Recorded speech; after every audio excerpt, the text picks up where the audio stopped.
Amigas, amigos, muchas gracias por estar en una entrevista más de Versiones Públicas.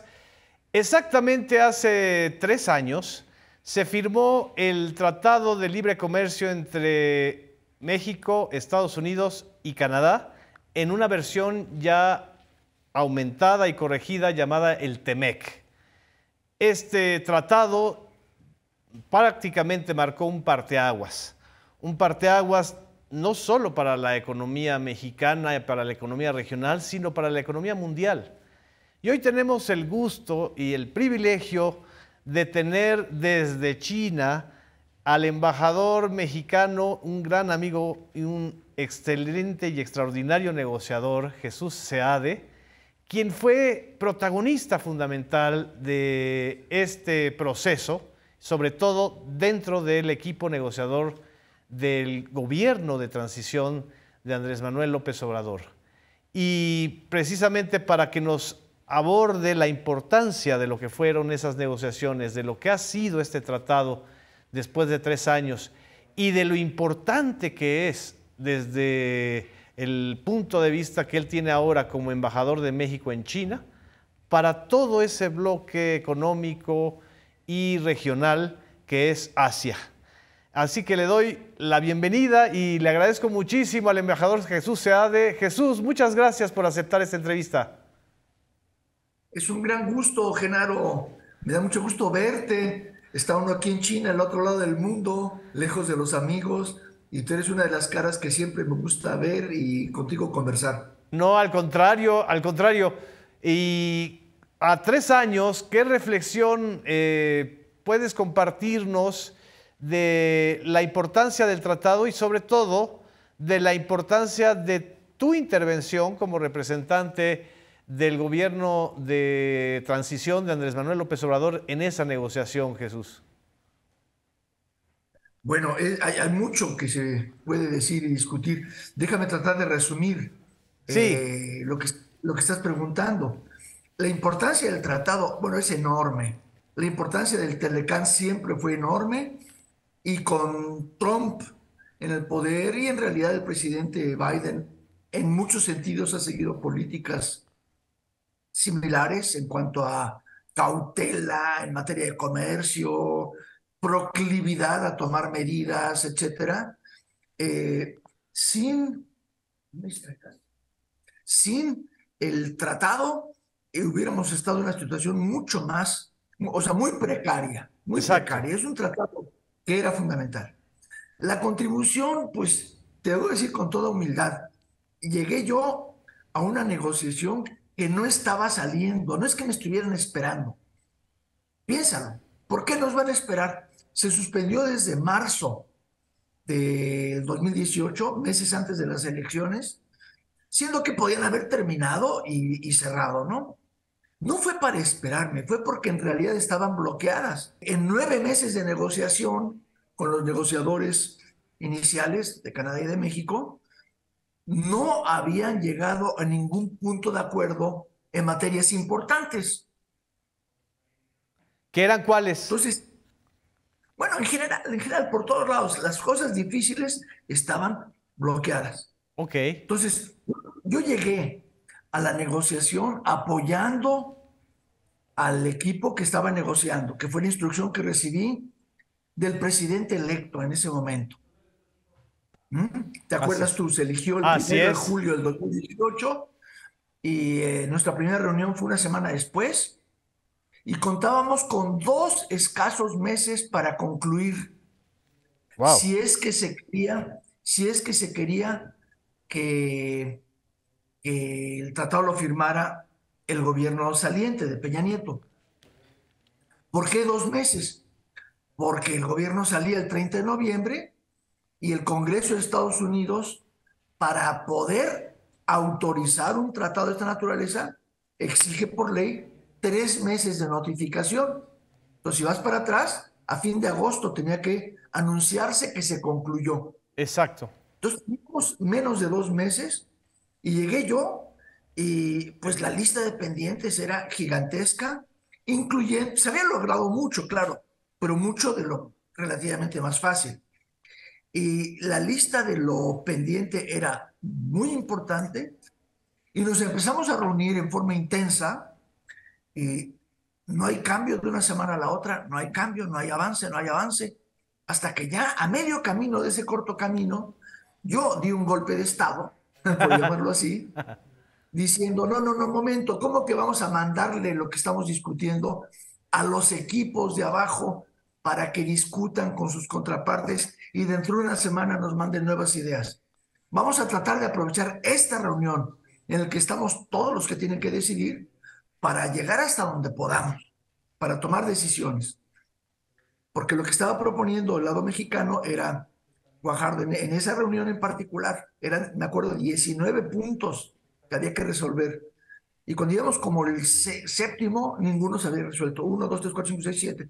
Todos eran, bueno, le voy a decir al equipo que discuta con tu gente y un nuevo borrador. Entonces respondió furioso el de Estados Unidos, Lighthizer, y esto no va a salir nunca, y tenía razón. Entonces yo ahí dije, ¿qué tal que, permítanme que intervenga, qué tal que yo sugiero, eh, volvamos a todos los temas, los discutimos más a fondo y vemos qué se puede resolver ya? Y lo que no se pueda, damos instrucciones más precisas de avanzar. Claro. Y Videgaray, que estaba siempre ahí, no se le menciona, pero en realidad la negociación la llevaban Guajardo y Videgaray, al parejo. Videgaray me apoyó. Dijo, sí, sí, perfecto. Entonces regresamos al punto 1 y empezamos a sacarlos. El 1 salió, el 2 salió, el 3 no salió, pero identificamos exactamente qué había que hacer, etcétera, etcétera. Entonces, eso es lo primero que te respondo. Es una negociación que no estaba saliendo y a partir de ahí empezó a negociarse en serio, en las 3 semanas que restaban. Eh, y, eh, y bueno, pues ya terminó de salir a fin de agosto una negociación, todavía con deficiencias. No voy a abordar todo aquí en este comentario de entrada, pero ya habiendo resuelto un número muy importante de cuestiones. Eh, bueno, pues eso dio camino para seguir avanzando. Canadá no estaba presente, Estados Unidos Eran bilaterales. sugirió, bueno, no es que fuera bilateral, pero los problemas eran particularmente encontrados entre Estados Unidos y Canadá, entre Estados Unidos Y y México. México. Los problemas con Canadá eran los más difíciles, eran de Estados Unidos con Canadá, Sí. no, no trilaterales. Entonces Estados Unidos propuso, vamos a ver si podemos sacar el tratado con México, que tiene que salir a fin de agosto el anuncio al Congreso. Y una vez salido eso, septiembre será para multilateralizar esto, Estados Unidos, Canadá y México también. Y al final de septiembre se tenía que presentar el texto finalizado al Congreso. Entonces, bueno, con esto fue el arranque. Pero te digo, es una negociación que estaba sumamente entorpecida. Entonces, una contribución que yo tuve el honor de poder hacer fue ayudar fuertemente a que saliera. Estaba estancada totalmente. Y con esto salió y al mismo tiempo logré un entendimiento muy sólido entre negociadores entrantes y salientes sobre la base de que el comercio internacional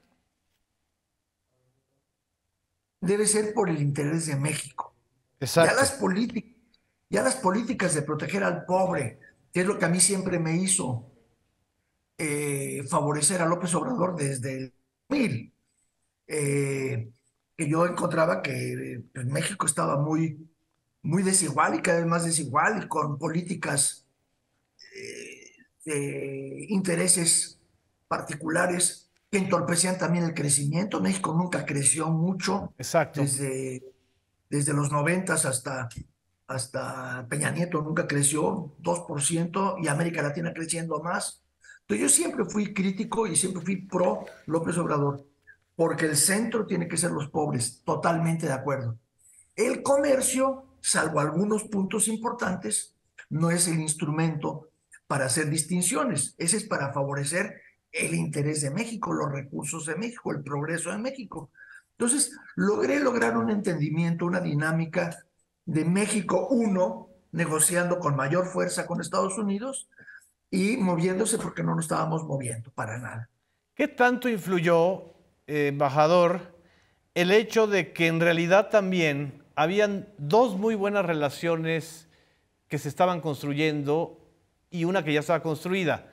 La relación entre Trump y López Obrador era absolutamente distinta a la que tenía Trump con Peña Nieto. A final de cuentas, Trump sí identificaba a López Obrador como un presidente que no iba a estar dominado por la corrupción. Y por el otro lado, el negociador en jefe de Estados Unidos, Lighthizer, el autor del libro, y usted ya habían estado en varias rondas de negociaciones en otros espacios, en otros momentos, y se entendían muy bien, a diferencia de lo que sucedía pues, con Ildefonso Guajardo y Videgaray, que además no se llevaban entre ellos. Es decir, entre ellos mismos habían diferencias. Un poquito cuéntenos esta parte. No, bueno, sí, era sumamente importante. O sea, yo con Lighthizer tuve discusiones muy duras allá en los 90. Yo era el jefe negociador de México, por parte de México, en la creación de la OMC, que es la negociación más compleja que ha habido. Ah, ok. El Telecán en gran medida eh, contribuyó ideas a la OMC porque era la posición de Estados Unidos que se iba desarrollando y también sacó lecturas de la OMC.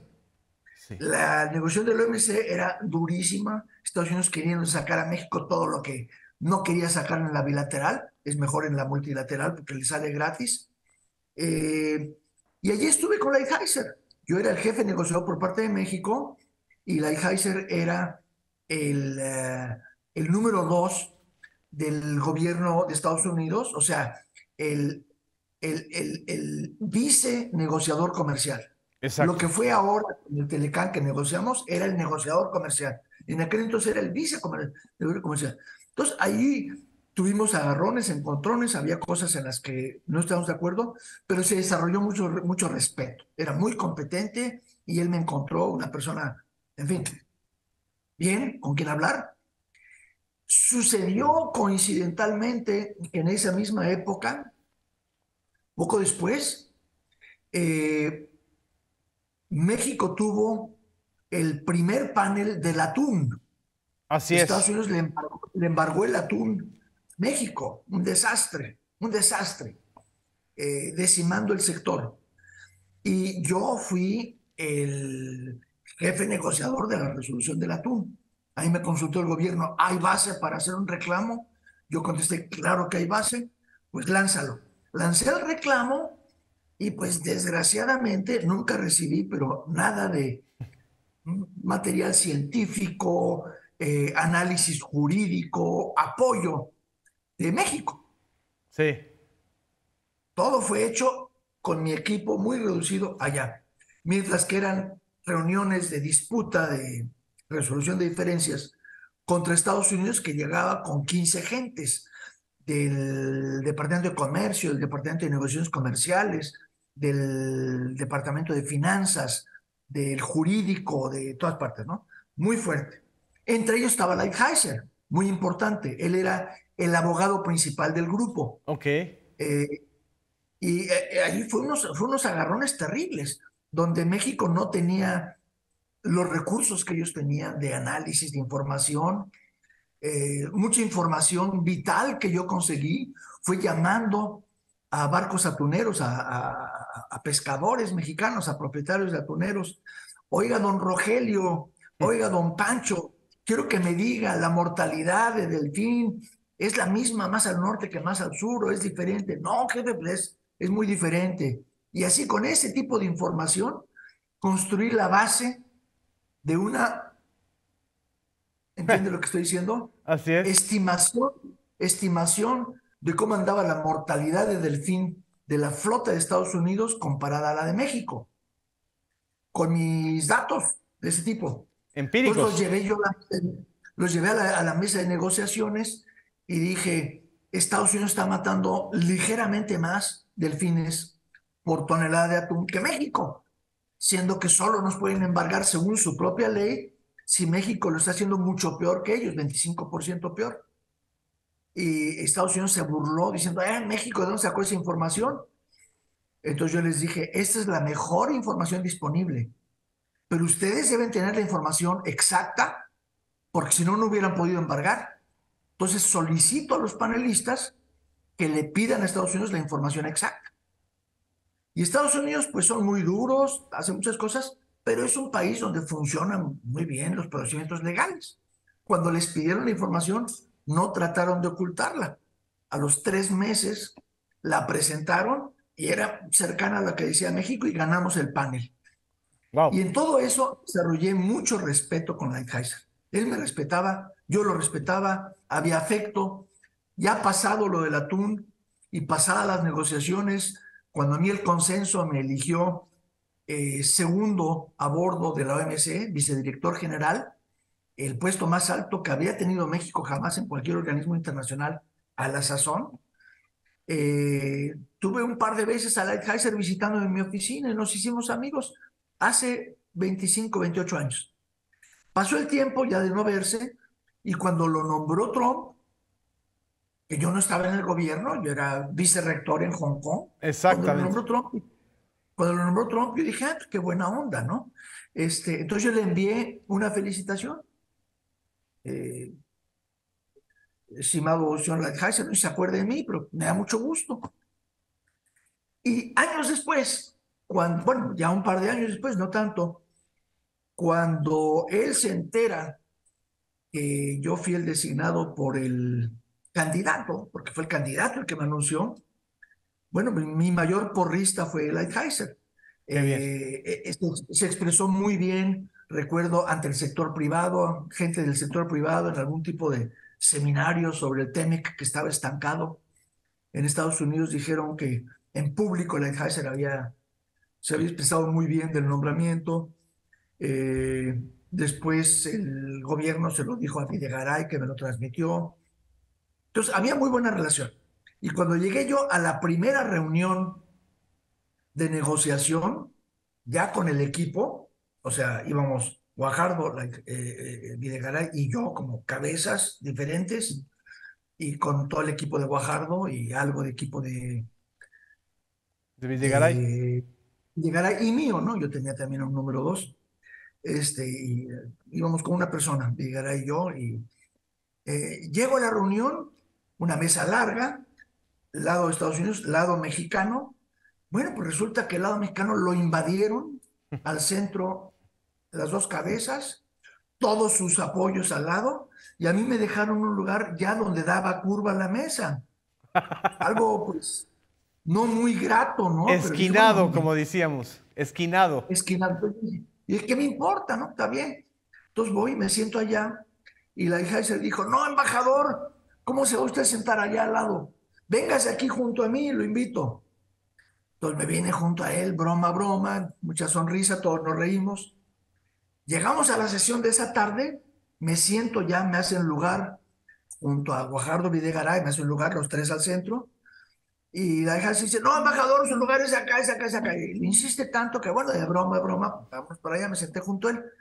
Entonces él ya dijo, es que esto no es México contra Estados Unidos, sino el pueblo, los representantes del pueblo, que éramos Legacer y yo, ¿no? Los dos gobiernos orientados a políticas de apoyo al pueblo, contra las corporaciones. Entonces comimos juntos y me enteré que nunca en los 9 meses de negociaciones habían comido juntos él y Guajardo, Wow. ni, ni con nosotros. Había habido puro contacto de mesa de negociación, muy frío. Nos fuimos a comer juntos y en esa comida, pues yo lo saqué. Yo ya tenía claros todos los puntos álgidos en los que no se podía avanzar, porque había tenido reuniones de preparación con Guajardo y Videgaray. Entonces yo le saqué el punto ¿Energéticos? no, energéticos no, porque energéticos ya lo tenía cerrado Guajardo, ya estaba cerrado, pero ahí en la reunión con Lighthizer salió, por ejemplo, los aranceles estacionales. En el sector agrícola, al igual que en todos los sectores, pues tenía que haber, como había en el Telecán, comercio libre, sin arancel, comercio libre. Exacto. Pero había una insistencia terrible de los productores de tomates y fresas de Florida y de otros estados, una insistencia terrible porque hubiera aranceles especiales en esos productos perecederos, o sea, no el trigo y el maíz, Exacto. sino los productos perecederos que cuando están en producción los productores de Estados Unidos, hubiera un arancel para darles margen y contener la importación mexicana y retirar el arancel cuando ellos no están en producción. Entonces, ahí mismo le di una visión tal de que eso era inaceptable, que ahí mismo dijo, bueno, eso lo tumbamos, no hay problema. Hubo otra que ese mismo día se resolvió, que fue el que ellos amenazaban, así como Trump había amenazado salirse del tratado, que no era tan fácil porque ahí tiene que tener la concurrencia del Del Congreso para Congreso. salirse, pero él quería meter en el tratado que el tratado era por un plazo fijo, Ok. lo que se llama en la técnica de negociadores, lo que conocíamos desde Ginebra como muerte súbita. Así es. Muerte súbita, el tratado es por un plazo fijo. Y si los países quieren, pues lo vuelven a lanzar.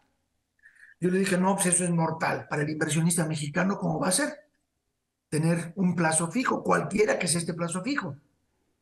Él decía que 5 años.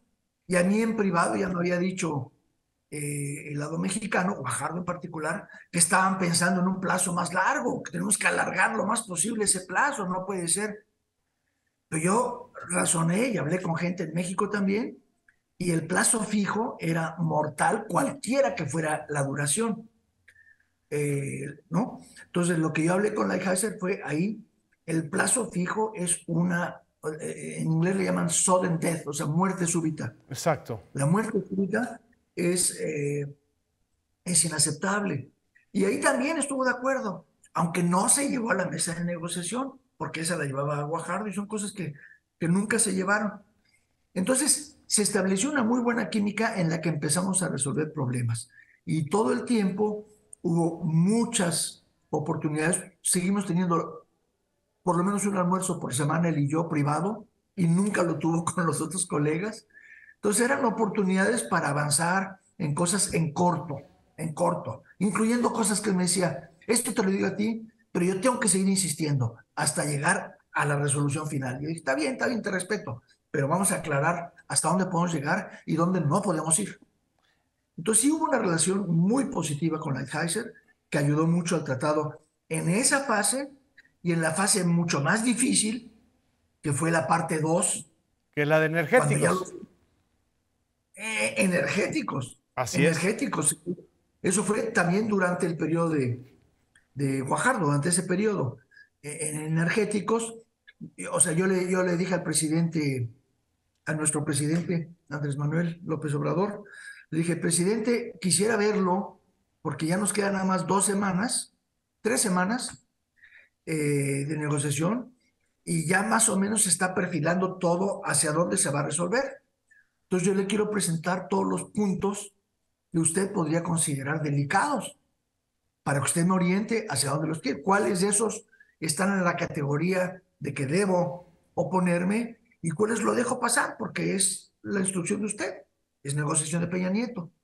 Entonces recuerdo que fui con él con 11 puntos y 11. él llamó una reunión de casi gabinete, ¿no? Estaban ahí Marcelo Ebrard, Poncho Romo, Graciela, eh, estaba eh, el secretario de Hacienda, estaba, en fin, toda una serie de gentes. Carlos Y ahí Ursúa. tuvimos, Carlos Ursúa, sí, ahí estuvimos como 4 horas, una reunión muy larga presentándole todos los puntos.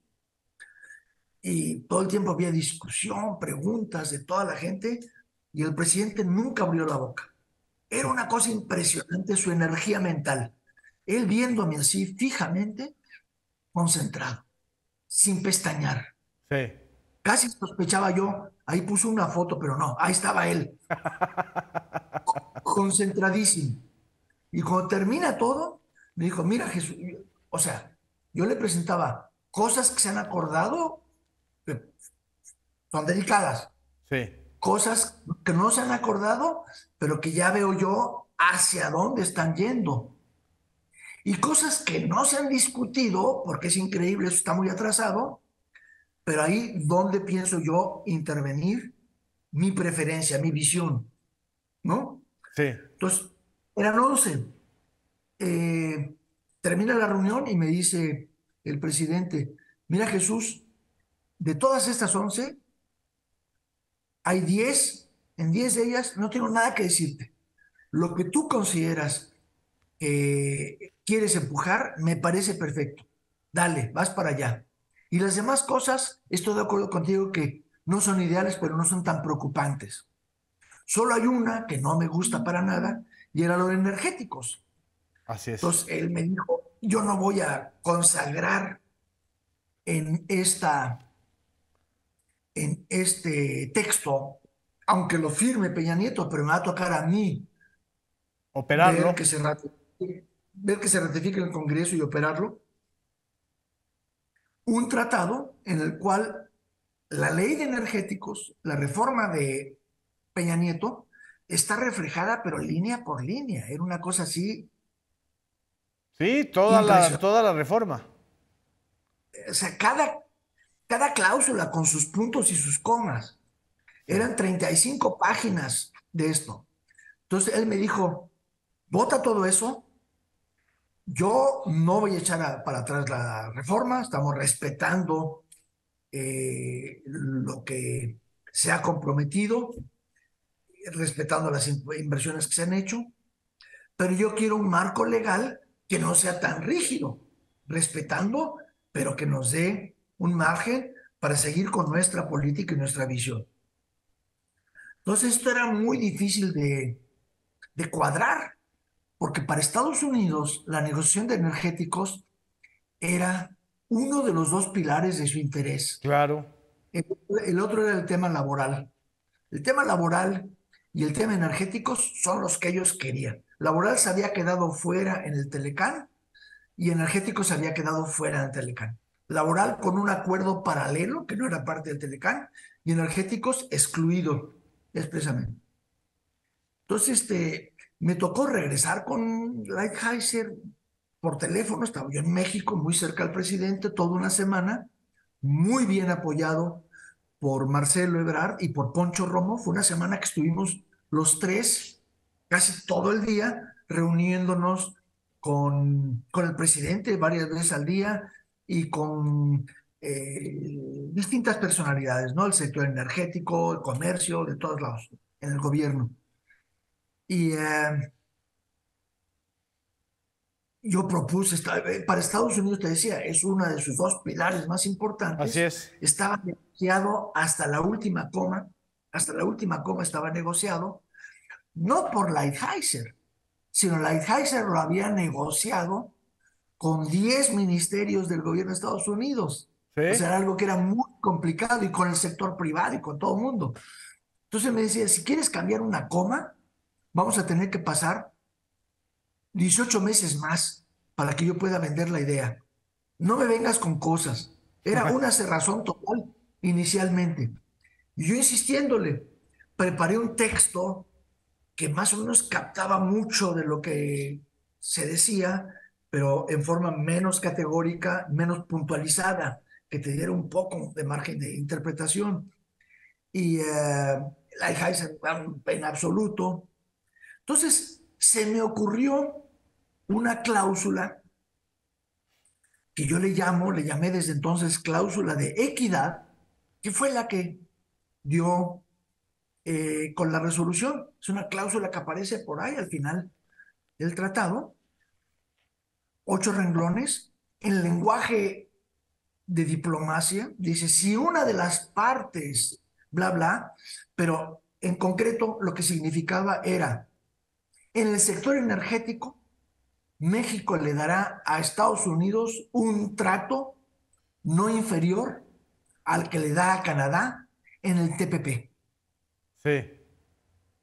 El TPP ya estaba ratificado en México. Es el Pero hay Tratado otro del Pacífico Norte, ¿no? del Del Pacífico, Pacífico. que después Estados Unidos se salió del TPP. No, es más, ya se había salido.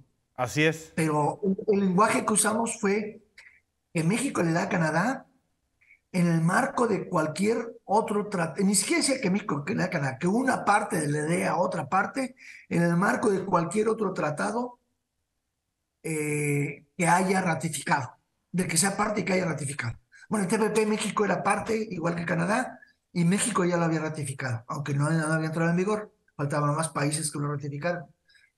Entonces, esa cláusula de equidad, primero me la rechazó eh, Lighthizer, seguimos buscando cantidad de reuniones toda una semana con el presidente, con su equipo y con Lighthizer, y al final logré el apoyo total del presidente y logré que Lighthizer aceptara esto como una forma muy iluminada de resolver el problema.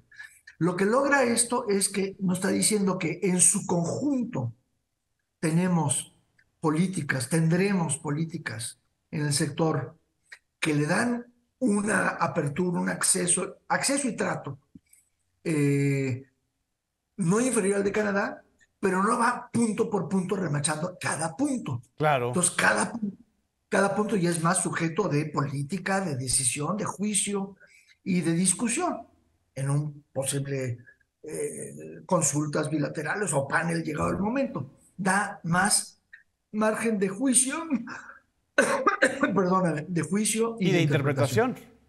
Y al mismo tiempo le pedí el capítulo ese de soberanía energética. Me han dicho eh, algunas personas Sí.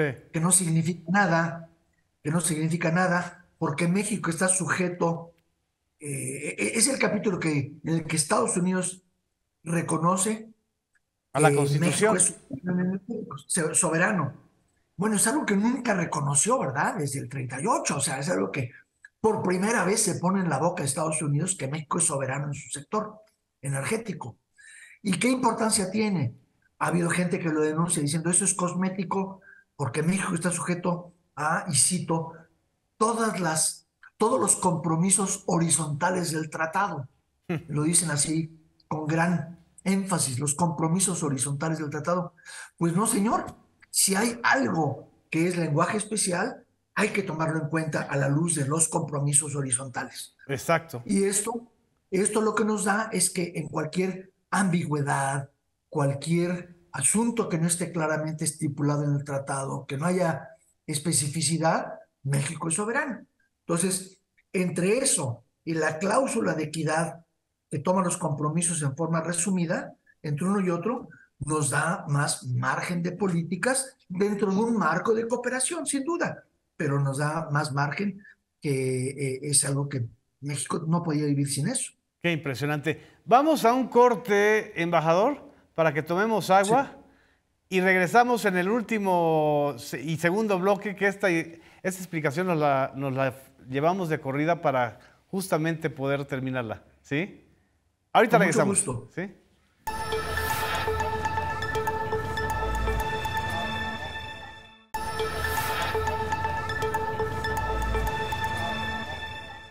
Amigas, amigos, regresamos a Versiones Públicas. Continuamos con la entrevista con el embajador Jesús Seade, que ahorita nos está comentando y platicando cómo fue la negociación y la implementación del mecanismo de solución de controversias. Cuando hay una relación comercial ligerita, como la que México tiene, por ejemplo, con Corea, es importante, pero no No es es algo que tensa. politiza, no despierta las ansias de protección contra la invasión coreana, y en Corea tampoco lo mexicano. Y lo mismo para Estados Unidos en su tratado de libre comercio con Israel o con Corea. Pero cuando la relación es tan intensa como con México, surgen las disputas. Ah, ok. Y durante 25 años de Telecán, que fue tan importante en la relación y cada vez más, tuvimos docenas de golpes de política comercial que no teníamos recurso contra ellos. No tenía el Telecán un mecanismo de solución de controversias. Ah, ok. Estado, no lo tenía. Entonces, fresas nos cierran el mercado, ir a Washington a decirles, oye, eso me causa mucho ruido, a pedir, a suplicar. Acero, aluminio, transporte terrestre, todo. En 25 años no tuvimos derecho a paneles. Hubo un solo panel en el 2001, si no me equivoco, hace más de 20 años, Sí. un panel que fue, tras tanta presión, la predecesora de la Lighthizer de aquel momento dijo, ok, vamos a ver un panel que juzgue. Y hubo un panel que México ganó en transporte terrestre. Exacto. Pero no teníamos derecho al panel. Y no había paneles. ¿Por qué no había? Bueno, pues Herminio Blanco, el negociador de aquella negociación del tratado, Del Telecán. hizo un muy buen trabajo. Fue un tratado magnífico, el Telecán, yo opino. Pero en materia de solución de diferencias, negoció un excelente, bueno, un buen, no voy a decir, un buen capítulo de solución de controversias. Pero se basaba un poco demasiado en la buena fe para introducir los paneles. Ah, ok. Dado el final de aquella negociación, Estados Unidos no cumplió con una condición que tenía que haberse cumplido. Era elegir panelistas, no para un panel, sino como recurso para paneles futuros. Sí. No presentó panelistas Estados Unidos, y cuando los presentó unos días antes de que entrara en vigor, era inaceptable para México. Lo sé yo de primera mano. Sí. Era inaceptable. Era gente con intereses creados, etcétera. Entonces, nunca entró en vigor el capítulo. Wow. Entonces, tuvimos 25 años sin solución de diferencias. Ah, pues hablemos de ese punto. Hablemos justo de ese punto. ¿Sí? Tú recordarás, ya con López Obrador, cuando estaba yo negociando lo laboral, Sí. a la mitad de eso, el presidente se hartó de una presión con la que tenía 6 meses de sexenio de su presidencia y un año antes de Peña Nieto, Sí. que Estados Unidos había impuesto aranceles especiales por seguridad nacional, una cosa, al acero y al aluminio mexicanos. Y Estados Unidos se los impuso al acero y al aluminio de 40 países. Así es. Y nadie se salía.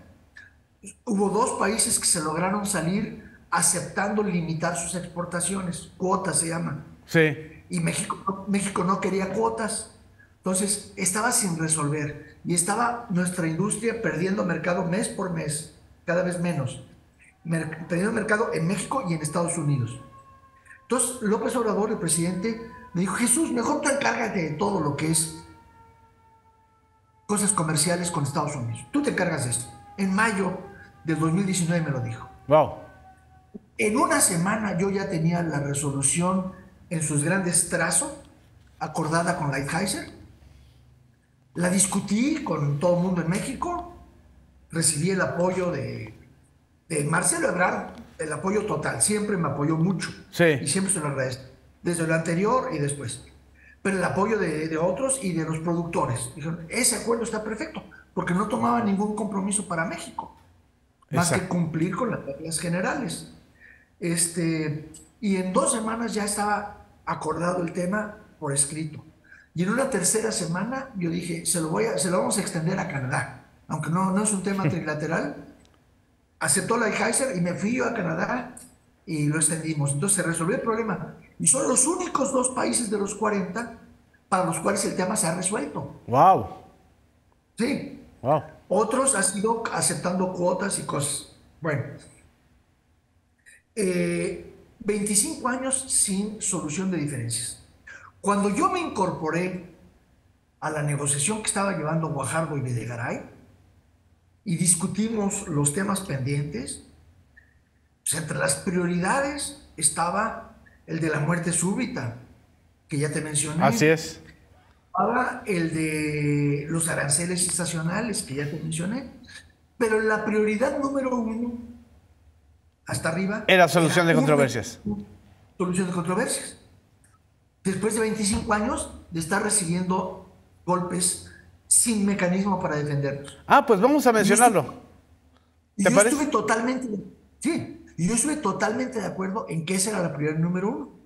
Volvimos con una cargada fuerte con Lighthizer y Lighthizer se rehusó. Puso una condición. Dijo, acepto activar aquel capítulo del Telecán, Sí. activar soluciones de conflicto, solo si le agregamos una cláusula que diga que cuando una parte pierde una disputa, podrá examinar en sus cortes si el trabajo del panel estuvo bien llevado.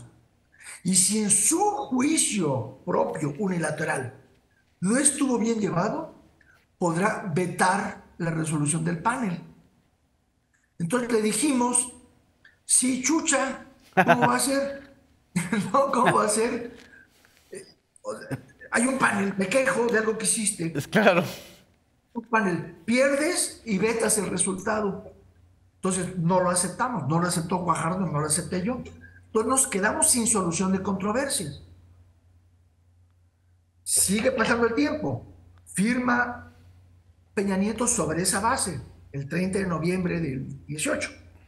Sobre esa base, Sí. tratado que no tiene solución de controversias. Tenía el capítulo heredado del Del Telecán, Telecán. porque todo el tratado que negoció Guajardo era el del Telecán y luego hacerle los cambios que fuera necesario. Entonces, ahí estaba el capítulo, pero un capítulo que no iba a entrar en vigor y que nunca había entrado en vigor. Bueno, nos seguimos para adelante. Ya desde el último mes de Guajardo, de Peña Nieto, había ganado los demócratas el control del Congreso de Estados Unidos, la Cámara Baja. Sí. Ganaron la mayoría.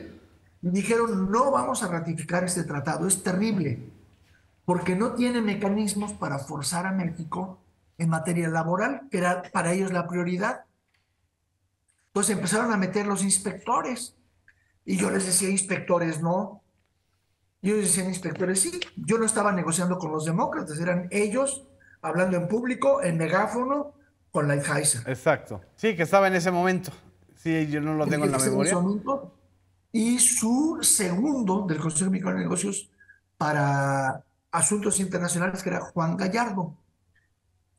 Esos tres grandes empresarios asesorados por Herminio Blanco. Entonces, Ah, ese cuarteto eran mis asesores, era a los que yo consultaba, era mi cuarto de al lado. Entonces yo fui con ellos y les dije, señores, se va a poner duro esto de los inspectores, yo no lo acepto. Y ellos dijeron, nosotros tampoco, no te preocupes. Entonces dije, el presidente va a apoyar que no nos tuerzan la mano yendo sobre mi cabeza. Lo hice. fue un gol de la parte mexicana. Fue un golazo. Es algo a lo que llevaba casi 28 años o 27 años oponiéndose Estados Unidos. Sí. Nunca se logró en el Telecán, nunca se logró en el Temec que negociamos apoyando a Guajardo. No se logró. Y se logró solo gracias a que querían un mecanismo que asegurara cumplimiento en materia laboral. Exacto. Y cuando yo le explicaba al presidente, decía, Jesús, eso a mí no me preocupa, porque yo también quiero asegurar cumplimiento en materia laboral. Entonces, lo que hicimos fue crear todo un mundo de solución de diferencias muy elaborado, que ya no se podía bloquear, Qué maravilla. ya no se podía bloquear. Por ejemplo, o sea, yo trabajé, pero con mi equipo, horas incontables en identificar el texto del Telecán en dónde podía bloquearse la formación de un panel. Y había muchos lugares donde se podía bloquear. Por ejemplo, una parte quiere panel y el tratado decía, tiene derecho a panel, pero ese derecho, ¿cómo se expresaba? Le solicitaba a la Comisión de Norteamérica, que es los tres ministros de los tres países Sí. o sus representantes, ¿no? O sea, los viceministros de cada país, normalmente, eh, el que quiere panel le solicita a ellos que formen un panel. siendo que tiene derecho. El tratado dice, tiene derecho al panel. Entonces le solicita a la comisión que lo forme.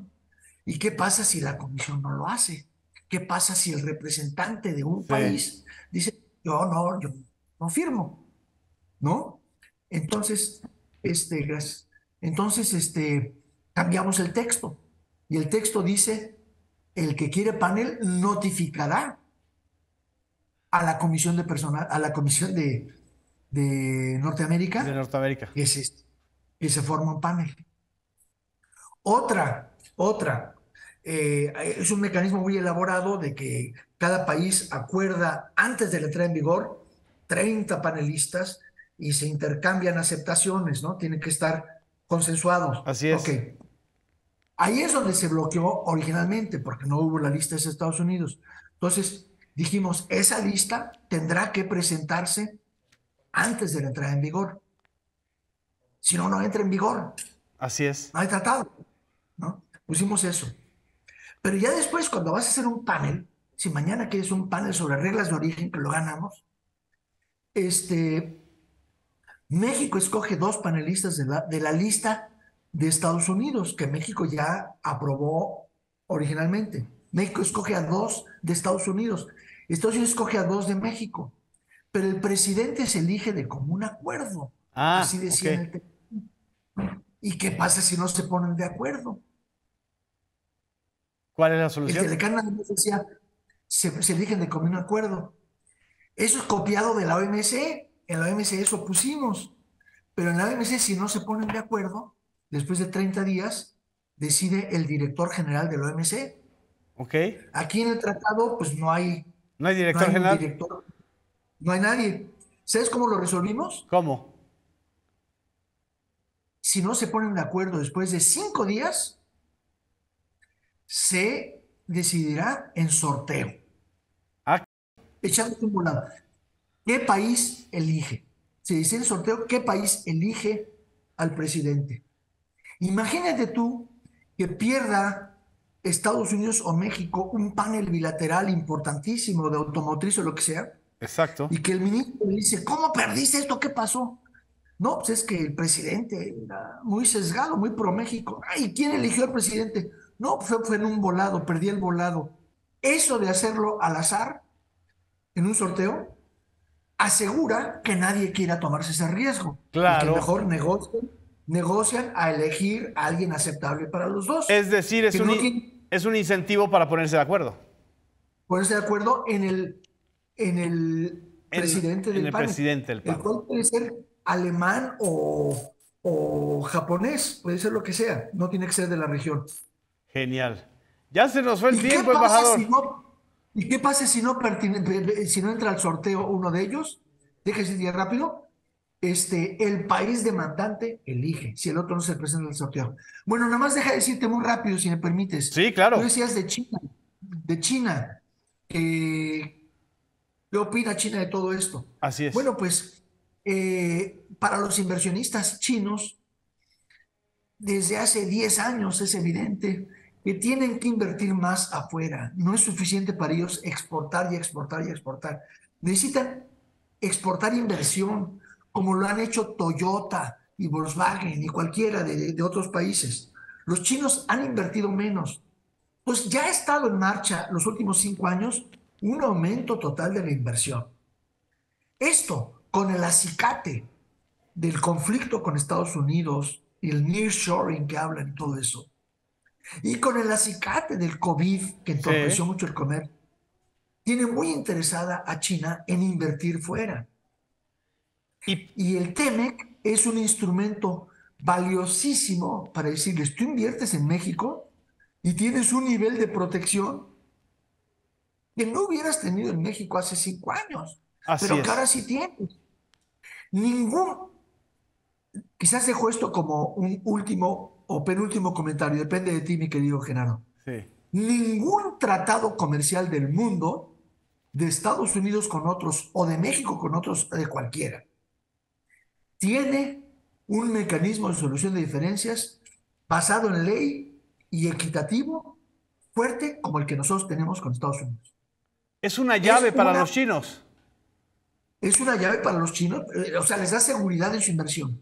Exacto. Y a México le da una seguridad enorme en su relación económica dominante con Estados Unidos y en su ejercicio de recibir inversión europea, japonesa, china, para que al mexicanizarse, porque está en México, goza de todos los derechos del tratado más completo con que contamos. ¿Y prevés que la inversión china incremente en los próximos años por este mecanismo? Está incrementando, sí, claro que sí. Perfecto. Acabo de sacar un Twitter, te invito a que lo veas hace unos días, Sí, porque visité yo a la planta de una que se llama LGMG. así es, Es así un es. productor, es un gran productor de maquinaria pesada. Hace tractores, grúas y excavadoras gigantescos. Este, en ciertos subsectores ya es el número uno del mundo o lo quiere ser. Y bueno, 70 ese está millones de invirtiendo, dólares, ¿no? Estaban invirtiendo ahí. han invertido 60, 70, pero han atraído a tres proveedores de ellos, o sea, que han venido a México como grupo, la empresa al centro y tres proveedores. Y Impresionante. esos tres proveedores, más el del centro, han invertido 500 millones. Ah, ok. Ok. O sea, el del centro 70, pero los proveedores, uno de ellos 200. Y los proveedores no son solo proveedores, también le venderán a otros mercados en Estados Unidos y Exactamente. lo que sea.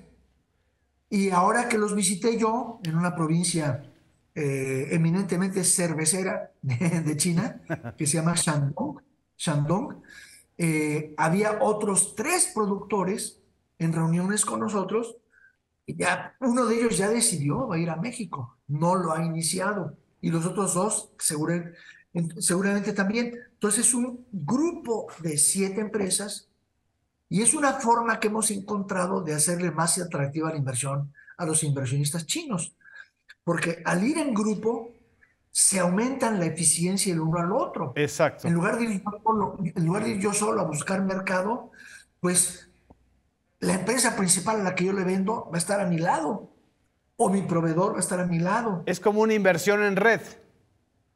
como Es una inversión inversión en red. en red, así es. ¿Sí?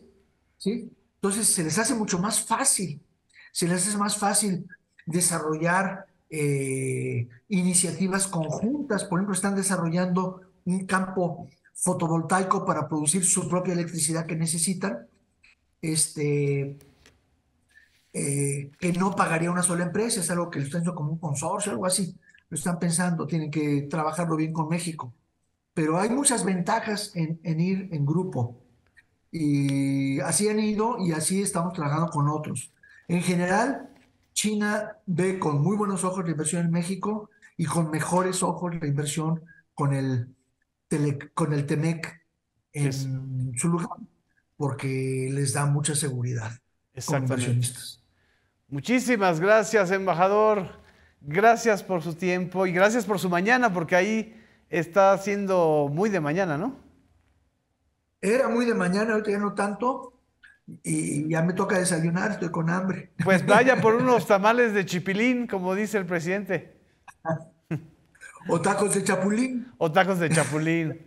Muchas gracias, embajador. Nos vemos, ahorita me encantado. despido. Nos vemos en la próxima emisión de Versiones Públicas.